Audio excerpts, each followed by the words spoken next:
பிரியமானவர்களே, ஆண்டவராகிய இயேசு கிறிஸ்துவின் பரிசுத்தமுள்ள நாமத்தில் உங்களுக்கு என் அன்பின் வாழ்த்துக்கள். Jesus meets YouTube family, GPS Robinson Facebook இவைகளில் இணைந்திருந்து ஒவ்வொரு நாளும் இந்த அதிகாலையில் கர்த்தருடைய வார்த்தையை கேட்குற நீங்கள் பாக்கியவான்கள். உங்களுக்கென்று தேவனிடத்திலிருந்து ஒரு பிரத்யேகமான வார்த்தையை கொண்டு வந்து அனுதினமும் தேவனோடு என்ற இந்த குறுஞ்செய்தியில் கர்த்தருடைய வார்த்தையை பேசுவது எனக்கு ஒரு பெரிய ஒரு பாக்கியம். உங்களுக்காக ஊழியம் செய்வது எங்களுக்கு ஒரு ஸ்லாக்கியம். ஆண்டவருக்கு மகிமை உண்டாகட்டும். இன்றைக்குரிய வார்த்தை என்ன தெரியுமா? அப்போஸ்தலர் 2ஆம் அதிகாரம் 2 மற்றும் 4. அவர்கள் உட்கார்ந்திருந்த வீடு முழுவதும் நிரம்பிற்று. அவர்கள் எல்லாரும் பரிசுத்த ஆவியினாலே நிரப்பப்பட்டார்கள்.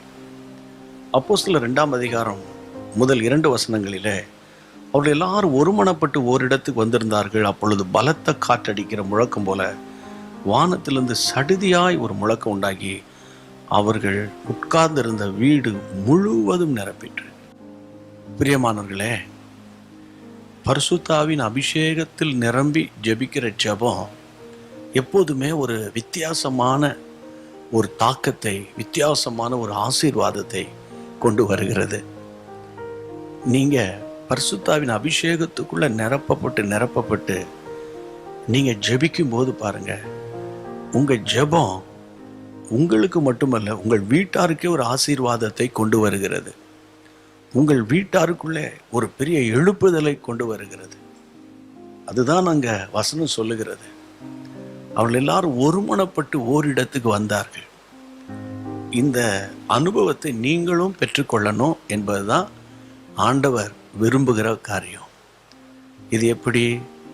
நீங்க ஒருமனப்பட்டு ஜெபம் பண்ணுங்க. கணவன் மனைவியா இருந்தீங்கன்னா நீங்க நேரம் கிடைக்கும்போது ஒருமனப்பட்டு, ஆவியானவரே உங்களுடைய மகிமையின் பிரசன்னம் என் வீட்டை நிரப்பணும், என் பிள்ளைகளை நிரப்பணும். ஒருவேளை நீங்க தொழில் செய்கிற ஆட்களாக இருந்தால் தொழிலை நிரப்பணும். அல்லது ஒரு கல்லூரியில் வேலை செய்கிறோம், அல்லது பள்ளிக்கூடத்தில் வேலை செய்கிறீங்க, அல்லது ஒரு ஹாஸ்பிட்டலில் வேலை செய்கிறீங்க, மருத்துவராக இருக்கிறீங்க, லாயராக இருக்கிறீங்க, கம்ப்யூட்டர் சாஃப்ட்வேர் என்ஜினியர்ஸாக இருக்கிறீங்க. எங்கே இருந்தாலும் தேவனுடைய அன்பினாலும் வல்லமையினாலும் கர்த்தர் உங்களை நிரப்பணும். முதலாவது உங்கள் வீடு நிரம்பணும். அப்படின்னா என்ன அர்த்தம்னா, வீட்டாருக்குள்ள தேவ வல்லமை, வீடு முழுவதும் தேவ வல்லமை. நம்ம அதிக நாட்கள் வீட்டில் தான் தங்கியிருக்கிறோம். ஆகவே உங்கள் வீட்டை தேவன் ஆசீர்வதிக்க விரும்புகிறார். அன்றைக்கு அந்த பெந்தேகோஸ்தே என்னும் நாள் வந்தபோது இந்த அனுபவத்தை ஆதி திருச்சபை பெற்றுக்கொண்டது. அப்போ என்றைக்கோ ஒரு நாள் தான் அப்படி வரும் போல நினைக்காதீங்க. இன்றே ஒரு பெந்தேகோஸ்தே நாளாக இருப்பதாக. சரியா? இந்த நாளை நீங்கள் ஒரு ஆவிக்குரிய நாளாக மேற்கொள்ளுங்க. இன்றைக்கி ஒருவேளை உங்களுக்கு டைம் கிடைக்குதுன்னா தனியாக போய் ஜெபம் பண்ணுங்க. உங்கள் உள்ளத்தில் தேவ மகிமை நிரப்பிடும். ஆமென். ஜெபிக்கலாமா? இந்த காரியத்தை மனதில் வைத்து இப்பொழுது உங்களுக்காக நான் ஜெபிக்க போகிறேன், உங்கள் பிள்ளைகளுக்காக நான் ஜெபிக்க போகிறேன். சரியா? ஒரு பெரிய மாற்றத்தை எதிர்பாருங்க. கர்த்தர் உங்களுக்கு அந்த அற்புதத்தை செய்ய போகிறார்.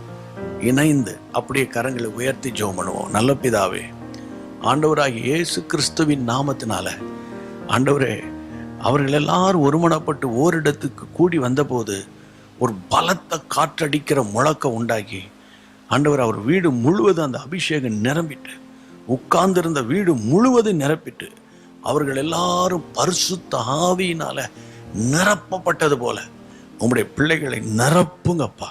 ஷாக்காமா ஊராபா காத்தா. தேவ மகிமை உடைய பிள்ளைகளை நிரப்பும்படி நான் ஜெபிக்கிறேன். எல்லா விதமான டியூமர்ஸ், எல்லா விதமான ஆண்டவரே பிளட் சம்பந்தமான, இரத்த சம்பந்தமான பிளட் டிசீஸ், எல்லா விதமான ஹைப்பர் டென்ஷன், ஹை சுகர் ஆண்டவரே நம்முடைய பிள்ளைகளை விட்டு நீங்குவதாக. தெய்வீக சுகத்தை நம்முடைய பிள்ளைகளுக்கு நான் சொல்லுகிறேன். இந்த ஜெபத்தை கர்த்தர் கேட்டதற்காக ஸ்தோத்திரம். ஒரு பெரிய வித்தியாசத்தை கர்த்தர் தந்ததற்காக ஸ்தோத்திரம். இயேசுவின் நாமத்தில் பிதாவே, ஆமென். Price God. ஆண்டவருக்கு மகிமை உண்டாகட்டும். கர்த்தருடைய அபிஷேகத்தை உணர்ந்தீங்க. சரியா? இன்னைக்கு எவ்வளோ பேர் கண்ணீரோடும் கவலையோடும் இருப்பாங்க தெரியுமா? அவர்களுக்கு இந்த குறுஞ்செய்தியை நீங்கள் ஷேர் பண்ணிங்கன்னா அவர்கள் எல்லாரும் கர்த்தருக்குள்ளே வருவதற்கு ஒரு பெரிய சந்தர்ப்பம். நிச்சயமாக கர்த்தர் உங்களை ஆசீர்வதிப்பார். God bless you. மீண்டும் சந்திப்போம். அன்பான தேவனுடைய பிள்ளைகளே, இச்செய்தி உங்களுக்கு மிகுந்த ஆசீர்வாதமாக இருந்ததென்று நாங்கள் நம்புகிறோம். தொடர்ந்து எங்கள் செய்திகளை கேட்டு கர்த்தருக்குள் ஆசீர்வதிக்கப்பட ஜீசஸ் மீட்ஸ் மினிஸ்ட்ரீஸ் என்கிற எங்கள் யூடியூப் சேனலை சப்ஸ்கிரைப் செய்யுங்கள். மேலும் உங்கள் ஜெப உதவிக்கு எங்களோடு நீங்கள் தொடர்பு கொள்ள வேண்டிய தொலைபேசி எண் 9842252836 மற்றும் 7299546363. Email gpsrobinson@hotmail.com. கர்த்தர் உங்களை ஆசீர்வதிப்பாராக.